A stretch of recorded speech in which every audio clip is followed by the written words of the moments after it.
Ladies and gentlemen, this is Gamertag Radio. Ooh, we're getting close to episode 1500. I believe only one more episode left, and then we're going to hit it, man. So this is Danny Pena. Welcome to Gamertag Radio. I'm here with the one and only Paris Lilly. What's up, Paris? What is going on, man? How you doing? Yo, this month has been great. Great with games, man. And especially now with Resident Evil Requiem, Resident Evil 9, that just got released. So great reviews across the board. I love it, man. And I know you got to play it too, right? Well. So it's funny. Like, obviously, I wasn't on a review with you and Tony doing a great job, by the way, because I've been playing on PC, and the podcast we're about to do right now is actually a sponsored segment by NVIDIA, because I purposely wanted to play on PC because I wanted to show off the latest features of DLSS 4 and multi-frame generation, but we'll get into that in just a second. So this is what I got to say about the game, because I've actually not talked about the game at all. I don't have no idea what he's going to say. Let's see. First, as people know, and I've had the joke for a long time about I'm not a Resident Evil person, right? And I've dabbled in 4 and stuff. It's like not like I dislike the franchise, but it's never been something that really grabbed me. Then it just got me. Yo, it's good. It's good, bro. Resident Evil Requiem is really, really good. In my opinion, first game of the year contender for 2026. I said the same exact thing. Tony, too. Yeah. And I'm glad that we have different versions, switch to PlayStation 5 Pro and now PC, Yeah. But here's the thing, Paris, and I think even if you have never played Resident Evil 4 and 7, you will still understand the story, which they did a pretty good job with that. And the way how you play with Grace and Leon, two different characters. Leon is a pro, of course, but Grace, rookie, this is something new to her. You could feel like she's scared. So I love the combination of both different views, because it reminds me of 4 and 7. And I also mentioned to Tony that this game got the best out of all the past games of the past 30 years into one game. And I think they nailed it, which is really hard to do for a game that's been around for that long. You get what I'm saying? So no, absolutely is. They did a fantastic job, and it's so funny because this really goes all the way back almost a year when played at Summer Game Fest. And playing at Summer Game Fest, I'm like, no. We just saw it at Summer Game Fest. We saw it, Just saw it. I'm like, look, all right. And then at Gamescom, I got to play it because, I did the NVIDIA event at Gamescom. And I'm like, yo, this is pretty freaking good. And then to finally get it at home and get just to sit down and play it from start to finish. Fantastic. Again, I love the two perspectives of I'm playing in first person as Grace, and then I'm doing third person as Leon. And it really just changes. Again, there are two stories and how it intertwines. I just love those two perspectives. But getting into the whole point of this podcast is, like I said, I have an RTX 5090. 50 series NVIDIA GPU, and NVIDIA reached out. Hey, they were like, hey, we would love for you to be able to play this on the RTX 5090 and just kind of talk about your experience utilizing DLSS 4, multi-frame generation, NVIDIA Reflex, just the whole package. And I've talked about this before on other things, but with DLSS 4 and multi-frame generation, you can essentially go 1, 2, 3, up to 4 times the performance that you would typically have if you weren't using DLSS, right? So I played this, everything maxed out. DLSS 4, multi-frame generation on, at X, ray reconstruction, path tracing enabled, high settings, everything on this, right? And with ray reconstruction and path tracing, that's just, you're getting the best lighting and you're getting the best lighting and you're getting the best reflections in the game. So playing this on PC in 4K as well, just everything was maxed out. I was averaging like over 200 frames per second. In some scenes, it was getting into the mid 200s, even close to 300 frames per second, just depending on the scene and what you're doing. But in heavy action scenes, like I said, this was over 200 frames per second the entire time, very consistently. And with NVIDIA Reflex, because one of the issues that people bring up with using DLSS 4 is potential latency. So this is where NVIDIA Reflex comes in, because that helps lower the latency as well. So overall, Fantastic, smooth performance. Didn't have any issues while I was playing. Was not playing on the very latest driver, but the one that came out in January. Again, no issues with it at all. But a beautiful game, and having ray reconstruction in there, having that lighting and those reflections just sets the atmosphere so much, especially in very dark scenes. Like I play on an OLED screen as well, and the blacks were just popping on the screen really well. And again, especially first person with Grace, and you turn that flashlight on, you're going around and something jumping out of nowhere gets you. It just totally set the mood for Resident Evil. So I had a fantastic time with this. And like I said, if you play on PC, if you have an NVIDIA GPU, a 50 series card, I highly recommend enable frame generation, DLSS 4, path tracing, just all the bells and whistles, because like I said, I'm over 200 frames per second playing this. So even if you don't have as powerful of a PC that I have, I think even an average PC with the RTX 50 series card taking advantage of DLSS 4 with multi-frame generation. And again, going into DLSS 4 to explain how all this works, they're using the transformer models. It's basically AIs essentially filling in the gaps of other frames. And I know people go, oh, it's fake frames. I say it every time. It looked good to me. That's all I know. It looked good to me. It plays well for me. I love the performance boost in this, that the fact that I can play at 4K resolution with all the bells and whistles on, path tracing enabled, at high frames. Fantastic experience. So I'll turn it back over to you. Yeah, I was going to ask, is there any other games that you could compare this to with, like, graphic-wise with this? Oh, you know what I'm going to say. You already know what I'm going to say. Go for Cyberpunk. Which is really up there, Yeah. The lighting that's in there. And again, two different games. Obviously, Night City, very, it's all the neon lights and all this. And this is more obviously horror based, in the shadows. But it takes such great advantage of that ray reconstruction and just the reflections that you're getting in there. Like I said, the blacks really pop. So the shadows, when something's in the shadows, it's really in the shadows. You ain't seeing nothing until it pops out of the shadows, right? So like I say, again, it is definitely a showcase game for DLSS 4 and everything that they're trying to accomplish with path tracing. Because, that's where a lot of these AAA games are headed now. They want to take advantage on PC to do path tracing. Who knows, with the next generation consoles, we might see them start enable path tracing as well. But Cyberpunk 2077 is kind of the gold standard for that with path tracing and how it's able to take advantage of all the lighting and I always screw it up, all the lighting and reflections. But Resident Evil Requiem is right up there. It is definitely, again, so far here in 2026, flagship game, being able to show that off visually. Yeah, I think it's the best looking game that I've ever seen, like, in a long time. And yeah, Cyberpunk for sure, you could put it up there too with that game. Mm-hmm. Now, and I know you mentioned this briefly, but for those that don't have a 50 series, how can they also take advantage of it? I know you briefly mentioned this earlier, but for 40 series and so on, is there, like me, I have the 4090. Am I missing out? Well, again, when you go to the lower cards, you're not going to be able to take advantage of all the bells and whistles that come with multi-frame generation, right? But the 40 series cards can use DLSS 4, and I'm doing this off the top of my head, so I hope I'm saying this correctly. I'm pretty sure the 30 series also has some features, but obviously not all. But if you want the premium experience, if you want to take full advantage of everything that DLSS 4 brings to the table, and we also know DLSS 4.5 is now a thing too, you're going to need a 50 series card. Yeah, I need to upgrade. NVIDIA, help me out here. It's all good. Yeah, Paris, like, what is it like? I know you start playing Resident Evil 9.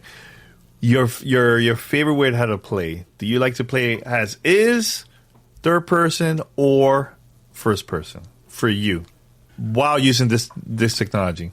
Well, I like both perspectives. I like the fact that in the game I have two separate characters with essentially two different stories going on. So you're getting those different perspectives. So I like both. I like both. I like when I am Grace and I'm doing first person, but I also like Leon because Leon obviously is more action based. In third person, I think it plays better. Yeah, and I was going to ask you about that too, because Grace is slower compared to Leon. How is that when you have it, everything graphic wise and everything? How that compares to like other games that you played in the past? Well, it's the thing. I'm normally not a big horror genre person. That's not my thing, right? That's my thing. I know. But, you and Grace, you just creeping around and then something, come on, like, hey. Yeah. So, no, I love it. I think it's really cool. That's dope. I like the slower pace. And again, in first person, it plays way better. But if you were to switch it to third person, because I remember I did not do that in this playthrough, but when I played the demo at Gamescom, I was flipping back and forth, and I realized I didn't like playing as Grace in third person. I liked first person. Well, her. That makes a lot of sense. Yeah, I mean, it was meant to be like that way. Because I feel like you will get into the game, the story, because of that, So that's cool, man. So you haven't completed the game yet, because I know a couple people got their codes late. But how far are you in the game so far? I mean, like you said, I didn't get it early, so I wasn't able to complete by review time. So that's why I wasn't on the review. I'm close to the end, maybe 9 or 10 hours. That's good. Yeah, you're close. You're close. Yeah. And look. And it's okay, because a lot of people are going to say, oh, man, it's not a lot of hours. I'm like, look, 12 to 15 hours, I think that's good for me. That's the sweet spot, especially us that we're just busy with work and life and so on. I think that's good, man. Just play over the weekend, and I think you enjoy the game. And also, when you finish the game, you go back and do, like, the second playthrough. Like, shout out to Gene Park from Washington Post. He said he finished this game 9 times. Crazy. Posted proof he did a speed run of 2.5 hours. I saw that. He what? Proof too. 2.5 hours. That's insane. 2.5 hours? Huh? He posted online. I saw it. Crap. Yeah, but he's a hardcore fan. Yeah. So that's pretty cool. It's like, when we went to the launch party, obviously we ran into Susie. She's super hardcore. Resident. Honestly, I've not seen what Britt has had to say yet. I'm very fascinated. I'm very fascinated to see what Britt has to say. I'm dying. Yeah, and quick question, Paris. What do you think of, like, seeing the Switch 2 getting great reviews, for a little device like that, man? I know you had it before, and, privately you were even saying how great it was running. And then I even saw Greg Miller, kind of funny. He was talking about it as well. So part of this conversation, I wanted to throw it back to you. I'm talking about the PC version, but kind of go into that about playing on Switch 2, how the visuals work, performance, all that. 60 frames per second. I think there was maybe like 1 or 2 parts of the whole game. You could tell the frames drop a bit. But it wasn't something like, it ruined my gaming experience. It was just it was a lot going on at that moment. I'm not going to say what it is, but yeah, like playing it at home, it didn't really feel like I was playing a Switch 2 game. It doesn't feel at all. I was like, wow. Did you play docked? Yeah, I played docked and on the go, both 60 frames per second, both. And I believe Digital Foundry just posted a comparison to all the versions. I think they said the Switch 2 version is a better version than the Series S. I'm not 100% sure, but that is very surprising seeing that. Yeah. And I think people should try out the Nintendo Switch 2 version, man, because it again is the best looking game that I've seen on the Switch 2, and it's also the best looking game period for now of this generation. I'll put it up there with like other games. You know what I'm saying? Yeah. But it's very surprising seeing that. Usually when a developer work on a game, it comes out like months later, a year later. It's never at launch. So seeing this will help the console to get more opportunities of other games in the future to come out. Like I know the next one is going to be Pragmata. Like I'm excited to see that on not only the Switch but also the PC version. So that's going to be exciting to see that. But yeah, it's Paris. Let me tell you, man, worth it, bro. Worth it. I can't stop playing this game. This game is so good, and you're right. Contender of the game of the year. My first game, contender of the game of the year. For sure. Voice acting, story, the audio, graphics, everything just was good, man. Capcom been killing it, man, lately. They've been killing it. No, that's fantastic. And that's the thing, man. I love that you're getting that performance off of the Switch 2. And we just mentioned Cyberpunk, because Cyberpunk is obviously very similar with that, too. That just shows you, I think, as these devs get more time with the Switch 2 hardware, we're going to see more and more of this. So that actually is very, very, very exciting and enticing to hear that we're going to see more and more games that are going to be to the standard that we want them to be on the Switch 2 for these big AAA games. And to your point about Capcom, bro, yeah, I think this is just the beginning. Pragmata's about to hit, and that game is good. I don't know if you played it or not, but it's good. Yeah. I played the demo of that. Omnimusha's about to, bro. Capcom's doing their thing. I think this could be their year. I think this could be Capcom's year, man. Yeah. For sure. Yeah. And going back to the NVIDIA stuff, because again, I wanted to make sure I had everything right on that. So the 50 series cards can take advantage. All the cards, even going back to the 20 series cards, can utilize DLSS 4. But only the 50 series cards can do multi-frame generation. So if you're on like you on a 4090, you can do frame generation, but not multi-frame generation. If you're on a 30 series card, you can do frame generation. So yes, DLSS 4 is quote unquote backwards compatible to the older cards. But if you want to take full advantage of multi-frame generation like I am to essentially go up to 4X, you can only do that on a 50 series card. What's the highest frame rate you have on this game on PC? The highest one?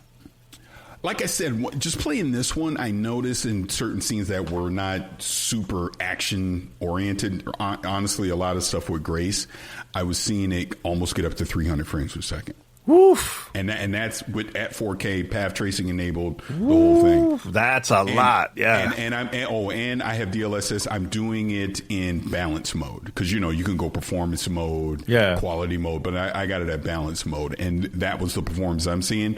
But like I said, you get Leon, you get more action oriented. I noticed it was dipping down to the low 200s.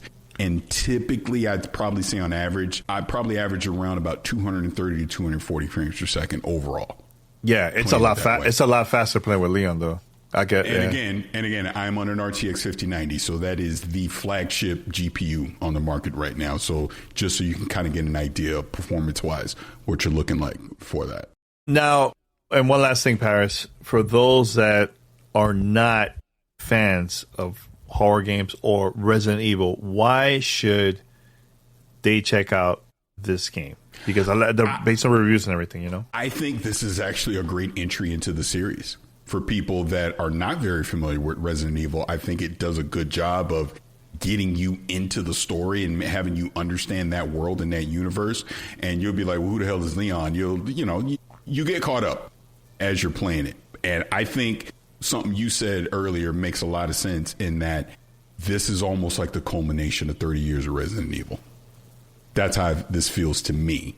Mm-hmm. And like I said, I think from a visual standpoint, it's fantastic.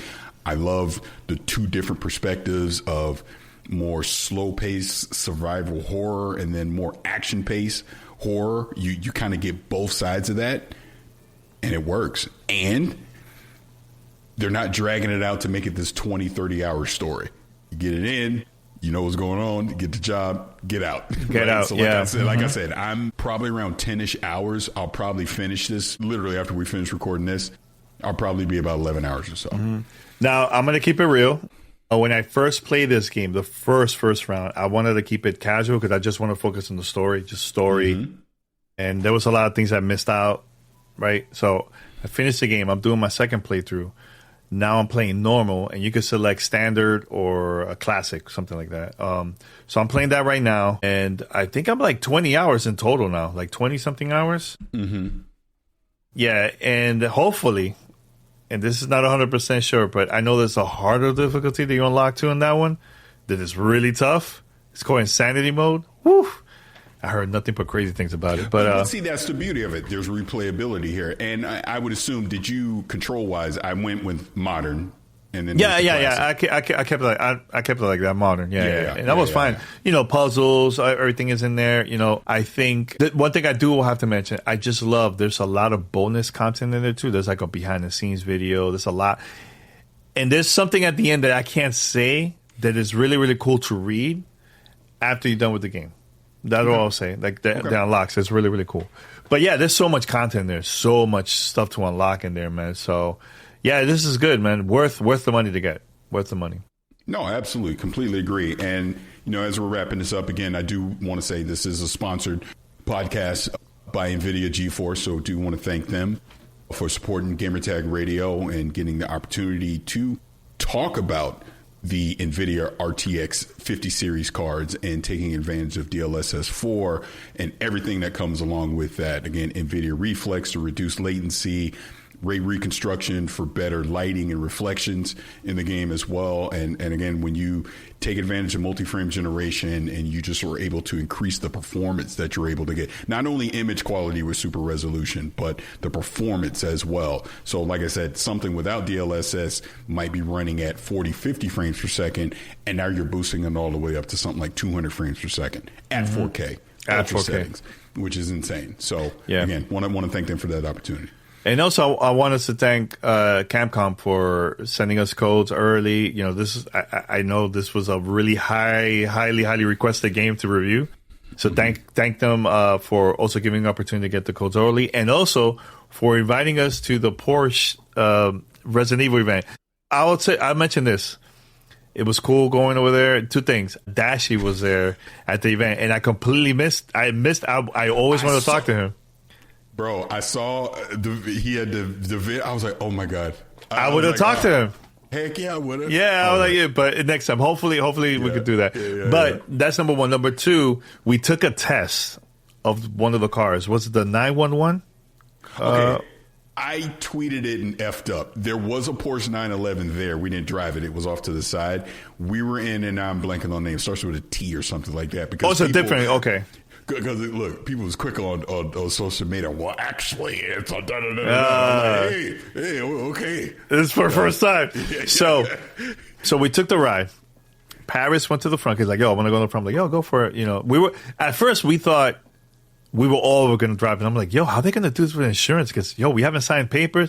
But no, the actual team from Porsche gives you the test ride. Like you're inside the car. It was full. I was in the back. I took some pictures. We were not allowed to record, which is, I understand. Paris was in the front. Yo, I got so sick. Like, how fast do you think he was going? I have no idea. I mean, it was probably $150, right? How was it for you in the front? Because the back is different. How was it for you in the front? So it's crazy. I mean, full disclosure, I got a Tesla, right? But we both do. Yeah. And there's the acceleration you get in this. I was not prepared because I'm just thinking. I was like, oh, and then I literally grabbed. I was like, I gotta hold on to something. Yo, it's crazy. And even when he was turning, oh my God, yo! Honestly, if I would have been there a little bit longer, I would have just passed out. I was so sick. Yo, I was sick for hours, Paris. I got home and that was you. Were you sick? Do you got sick or no? No, it's fine. Yo, I get nauseous like that easily. Oh man, but yo, that car was no joke. Yeah. No joke. And also they had the car Resident Evil, the one that's in the game that Leon drives, was there available, and it was cool. It looked beautiful, man. So all right, everyone, just want to say thanks to Capcom and NVIDIA, also NVIDIA, for sponsoring this episode of Gamer Tag Radio. And Paris, man, thanks for joining. I know it's been a crazy week, been busy and stuff with a lot of things behind the scenes. Yeah, it's been a lot of crazy stuff's been going on this week, but glad we got a chance to talk about this, and I hope people enjoy this. I completely forgot to say this. So you're obviously watching or listening to this. Go to my YouTube channel. I will have video there literally showing off the capabilities of Resident Evil Requiem running on DLSS 4, path tracing, all the bells and whistles. You'll see it on video. So go to my YouTube channel. You'll see the video there. I'll probably talk about it at the beginning, and then I'll have some extended gameplay after that so you can see it in motion. Yeah, I'll link it under the description below so you guys can check it out too. So, all right, everyone, until next time, we're out. Peace.